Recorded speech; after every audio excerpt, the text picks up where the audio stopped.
Bismillahirrahmanirrahim. Assalamualaikum warahmatullahi wabarakatuh. Perkenalkan, nama saya Adi Saputra. Di sini saya akan memaparkan hasil penelitian saya yang saya lakukan di tempat saya mengajar, yaitu di SMP Negeri 1 Andowia, dengan judul meningkatkan motivasi belajar peserta didik melalui metode pembelajaran Think, Part, Serve atau TPS berbasis PBL pada mata pelajaran Pendidikan Agama Islam di kelas 8 di SMP Negeri 1 Andowia, Kabupaten Konawe Utara, Provinsi Sulawesi Tenggara. Adapun latar belakang, yang pertama, pendidikan merupakan salah satu aspek penting dalam pengembangan sumber daya manusia. Dalam konteks pendidikan di Indonesia, pembelajaran pendidikan PAI di sekolah menengah pertama memiliki peranan yang signifikan dalam membentuk karakter dan moral peserta didik. Namun seringkali ditemukan bahwa motivasi belajar siswa dalam mata pelajaran PAI masih rendah. Metode pembelajaran TPS adalah strategi pembelajaran kolaboratif yang melibatkan 3 langkah, yaitu berpikir secara individu, berdiskusi dengan pasangan, dan berbagi dengan kelompok yang besar. Penelitian ini bertujuan untuk mengeksplorasi pengaruh pembelajaran TPS terhadap motivasi belajar siswa pada pembelajaran PAI di kelas 8. Dengan menggunakan pendekatan kuantitatif, data akan dikumpulkan melalui angket dan observasi untuk mengukur tingkat motivasi siswa sebelum dan sesudah penerapan model pembelajaran. Yang kedua, dengan demikian penelitian ini tidak hanya bertujuan untuk meningkatkan motivasi belajar siswa, akan tetapi juga memberi rekomendasi bagi pengembangan kurikulum dan metode pengajaran di sekolah. Diharapkan hasil dari penelitian ini dapat menjadi acuan bagi guru dan pengambil kebijakan dalam meningkatkan kualitas pembelajaran PAI. Yang ketiga, sebagai penutup, penting untuk menyadari bahwa motivasi belajar merupakan faktor kunci dalam keberhasilan pendidikan. Dalam konteks pembelajaran PAI, penerapan metode TPS diharapkan dapat menjadi solusi efektif untuk meningkatkan motivasi dan keterlibatan siswa, sehingga tujuan pembelajaran dapat membentuk karakter dan moral yang lebih baik. Batasan masalah. Yang pertama, subjek penelitian. Penelitian ini akan dilakukan di kelas 8. Metode pembelajaran, metode penelitian ini hanya akan menggunakan metode TPS. Kemudian variabel yang diteliti. Fokus penelitian ini adalah pada motivasi belajar siswa yang akan diukur melalui kuesioner dan observasi selama proses pembelajaran. Yang terakhir, durasi penelitian. Penelitian ini akan dilaksanakan selama 1 bulan. Rumusan masalah. Yang pertama, bagaimana penerapan metode pembelajaran TPS dapat meningkatkan motivasi belajar siswa kelas 8 dalam mata pelajaran PAI. Yang kedua, apa saja faktor yang mempengaruhi motivasi belajar siswa setelah penerapan metode pembelajaran TPS dalam pembelajaran PAI. Yang ketiga, sejauh mana peningkatan motivasi belajar siswa dapat berpengaruh terhadap hasil belajar mereka dalam mata pelajaran PAI. Tujuan penelitian yang pertama, meningkatkan motivasi belajar siswa. Yang kedua, menganalisis efektivitas model pembelajaran. Yang ketiga, mengidentifikasi faktor-faktor yang mempengaruhi motivasi. Yang keempat, mengevaluasi dampak terhadap hasil belajar. Dan yang terakhir, memberikan rekomendasi untuk praktek pembelajaran. Kerangka teori. Yang pertama, motivasi belajar. Motivasi belajar adalah dorongan atau energi yang mendorong individu untuk terlibat dalam proses belajar dalam konteks pendidikan. Motivasi belajar merujuk pada alasan atau keinginan siswa untuk memahami, menguasai, menerapkan pengetahuan serta keterampilan yang dipelajarinya. Secara umum, motivasi belajar dapat dibedakan menjadi 2, yaitu motivasi intrinsik dan motivasi ekstrinsik. Macam-macam motivasi. Yang pertama, motivasi intrinsik, merupakan dorongan yang berasal dari dalam diri individu. Yang kedua, motivasi ekstrinsik, yaitu motivasi yang berfungsi karena adanya perangsang dari luar. Peran motivasi dalam belajar dan pembelajaran. Yang pertama, mendorong keterlibatan siswa. Yang kedua, meningkatkan konsentrasi dan fokus. Yang ketiga, mendorong ketahanan dan menghadapi kesulitan. Yang keempat, meningkatkan performa akademis. Yang kelima, memfasilitasi pembelajaran mandiri. Yang keenam, menciptakan lingkungan belajar yang positif. Dan yang ketujuh, menumbuhkan rasa percaya diri. Berikut metode pembelajaran TPS. Metode pembelajaran TPS adalah strategi pembelajaran kolaboratif yang dirancang untuk meningkatkan keterlibatan siswa dalam proses belajar. Langkah-langkah pembelajaran yang menggunakan metode pembelajaran TPS. Yang pertama, persiapan. Yang kedua, berpikir. Yang ketiga, berpasangan. Yang keempat, berbagi, dan yang terakhir penutup. Tujuan metode pembelajaran TPS, yang pertama meningkatkan keterlibatan siswa, yang kedua mengembangkan pemikiran kritis, yang ketiga meningkatkan keterampilan sosial, yang keempat memperdalam pemahaman materi, yang kelima memberikan kesempatan untuk berbagi, yang keenam meningkatkan kepercayaan diri dan mendorong refleksi, yang ketujuh fleksibilitas dalam pembelajaran. Hasil penelitian yang relevan. Studi penelitian hasil belajar. Penelitian ini dilakukan oleh Sarit pada tahun 2020, menunjukkan bahwa siswa yang diajar dengan metode TPS memiliki nilai rata-rata yang lebih tinggi dalam teks akhir dibandingkan dengan siswa yang menggunakan metode pembelajaran tradisional. Yang kedua, keterlibatan siswa. Penelitian ini dilakukan oleh Putri dan Rahmawati di tahun 2021, menemukan bahwa penerapan metode TPS meningkatkan keterlibatan siswa secara signifikan. Siswa melaporkan merasa lebih aktif dan terlibat dalam proses pembelajaran. Kerangka berpikir, pembelajaran pendidikan agama Islam dan budi pekerti dilakukan dengan metode ceramah, tanya jawab, dan penugasan baik secara individu maupun kelompok. Pembelajaran PAI dan budi pekerti tersebut bersifat membosankan, tidak menarik, menyebabkan peserta didik mengantuk, tidak termotivasi untuk aktif dalam proses pembelajaran, peserta didik malas bertanya, malas mengerjakan tugas, dan malas mendengarkan penjelasan guru. Selama proses pembelajaran, siswa lebih banyak pasif. Kondisi tersebut menunjukkan siswa kurang termotivasi dalam mengikuti pembelajaran PAI dan budi pekerti. Metode penelitian. Yang pertama, setting penelitian.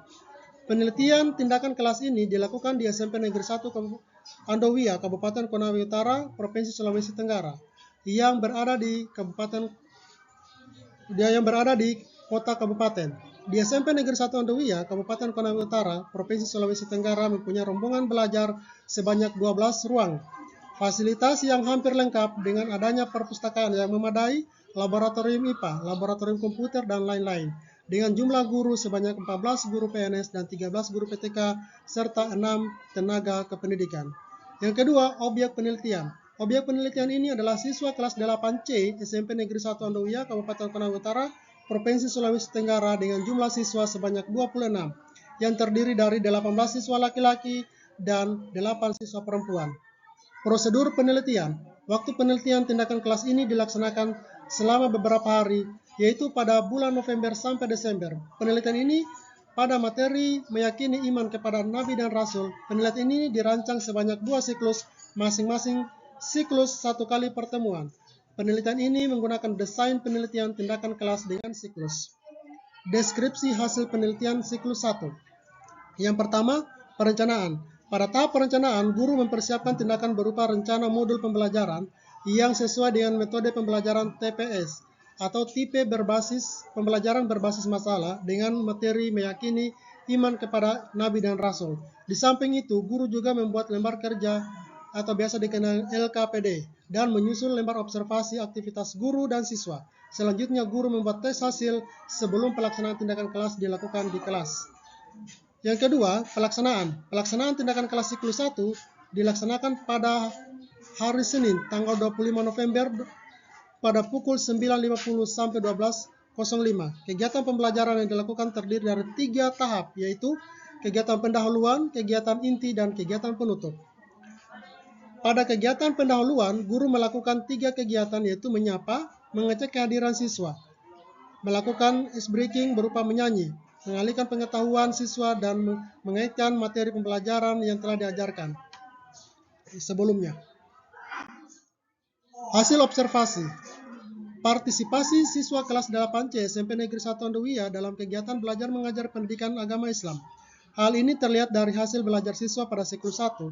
Hasil belajar siswa pada siklus 1 dengan penerapan model pembelajaran menggunakan pembelajaran berbasis masalah dengan jumlah siswa 26, terdapat 23 siswa atau 88,46% yang tuntas, dan yang tidak tuntas ada 3 siswa atau 11,53% yang tidak tuntas dengan nilai rata-rata sebesar 84,11. Deskripsi data siklus 2. Partisipasi siswa kelas 8C SMP Negeri 1 Andowia dalam kegiatan belajar mengajar pendidikan matematika. Hal ini terlihat dari hasil belajar siswa pada siklus 2. Hasil belajar siswa pada siklus 2 dengan penerapan model pembelajaran kooperatif tipe pembelajaran berbasis masalah dengan jumlah siswa 26 siswa, terdapat 26 siswa atau 100% yang tuntas dan yang tidak tuntas adalah 0 yang dengan nilai rata-rata sebesar 87,15. Hasil penelitian menunjukkan bahwa hasil belajar evaluasi kondisi awal siswa kelas 8C untuk materi meyakini kitab-kitab Allah, mencintai Al-Quran, model pembelajaran menggunakan pembelajaran berbasis masalah, diperoleh nilai rata-rata kondisi awal sebesar 78,23 dengan nilai tertinggi adalah 90, terdapat 3 orang, dan nilai terendah adalah 65, terdapat 1 orang. Dengan ketuntasan belajar 69,23% dan yang tidak tuntas 30,77%. Hasil penelitian menunjukkan bahwa hasil belajar siswa kelas 8C pada siklus 1 untuk materi meyakini iman kepada Nabi dan Rasul, pembelajaran berbasis masalah diperoleh nilai rata-rata siklus 1 sebesar 84,11% dengan nilai tertinggi adalah 92, terdapat 3 orang, dan nilai terendah adalah 68, terdapat 1 orang dengan ketuntasan belajar 88,46%, yang tidak tuntas adalah 11,53%.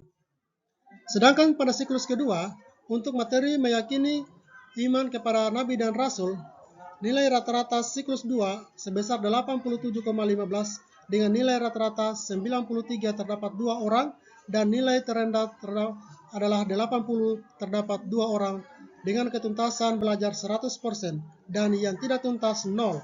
Hasil yang tidak tuntas baik pada siklus 1 maupun siklus 2 adalah siswa yang sama. Ini disebabkan siswa tersebut pada dasarnya tidak ada niat untuk belajar dan sering tidak masuk sekolah. Berdasarkan hasil data belajar siswa dari siklus 1 dan siklus 2 menunjukkan adanya peningkatan hasil belajar siswa di kelas 8C SMP Negeri 1 Andowia, menunjukkan peningkatan hasil belajar siswa pada materi yang sama, yaitu meyakini iman kepada Nabi dan Rasul. Hal ini disebabkan pada siklus 1 dan siklus 2 menunjukkan peningkatan hasil belajar siswa pada materi yang sama, yaitu meyakini iman kepada Nabi dan Rasul. Hal ini disebabkan pada siklus 1 dan siklus 2 sudah menerapkan metode pembelajaran kooperatif tipe pembelajaran berbasis masalah. Penutup kesimpulan, berdasarkan hasil penelitian yang menerapkan metode pembelajaran TPS, pembelajaran berbasis masalah, maka dapat diambil kesimpulan sebagai berikut. Yang pertama, penggunaan pembelajaran berbasis masalah dapat meningkatkan hasil belajar pada materi iman kepada Nabi dan Rasul serta peserta didik di kelas 8C SMP Negeri 1 Andowia. Saran, berdasarkan kesimpulan di atas, maka peneliti dapat memberikan saran yang pertama kepada guru yang mengalami kesulitan yang dapat menerapkan pembelajaran berbasis masalah sebagai alternatif untuk meningkatkan kualitas proses belajar mengajar di kelas. Yang kedua, kepada guru-guru yang ingin menerapkan pembelajaran berbasis masalah, disarankan untuk membuat pembelajaran berbasis masalah yang relevan. Sekian yang dapat saya paparkan pada kesempatan kali ini. Mohon maaf apabila ada kekurangan, karena sesungguhnya kekurangan itu datangnya dari pribadi saya sendiri dan kelebihan datangnya dari Allah Subhanahu wa taala. Saya akhiri, wabillahi taufiq wal hidayah. Wassalamualaikum warahmatullahi wabarakatuh.